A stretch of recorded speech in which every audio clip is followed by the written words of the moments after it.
I receive. I receive. I receive.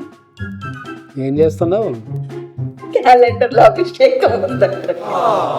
వెటకారం చాలు కానీ అభిషేకం అనేది క్యాలెండర్ల ద్వారానో కర్చీపుల ద్వారానో రాదు.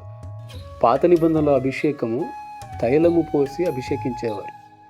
అభిషేకానికి అర్థం ఏంటో తెలుసా? ప్రతిష్ఠిత.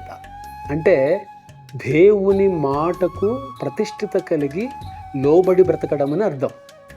కొత్త నిబంధనలో అభిషేకం తీరు వేరు. ప్రభు అయిన యేసుక్రీస్తును రక్షకునిగాను ప్రభువునిగాను స్వీకరించిన తర్వాత పరిశుద్ధాత్ముడు వరముగా అనుగ్రహించబడతాడు. పరిశుద్ధాత్ముని వరముగా పొందిన ప్రతి ఒక్కరు కూడా యేసు ప్రభు మాటలకు విధేయులై నమ్మకముగా బ్రతకటానికి ప్రతిష్ఠించబడ్డారు. ఇదే అభిషేకం. కానీ క్యాలెండర్ల మూలకంగా కర్చీపుల ద్వారా అభిషేకం వస్తుందని చెప్పే ప్రతి ఒక్కరు కూడా సువార్తకు విరోధులే, క్రీస్తు విరోధులే.